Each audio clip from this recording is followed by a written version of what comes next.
Для этого мы должны знать механизмы формирования кашлевого синдрома, кашлевого процесса.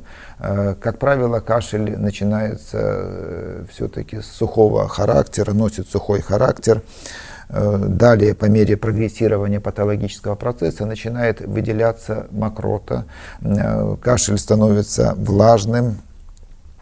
И на разных стадиях мы должны немножко по-разному воздействовать на вот этот самый кашлевой процесс. На этапе сухого кашля, на начальном этапе воспалительного процесса, на начальном этапе простуды мы должны наши действия направлять и достигать противовоспалительного эффекта. Стремиться к тому, чтобы все-таки стимулировать отделение мокроты, чтобы кашель стал более продуктивным. Все-таки мокрота, это выделение мокроты, это тоже защитное звено противодействия патологическому процессу.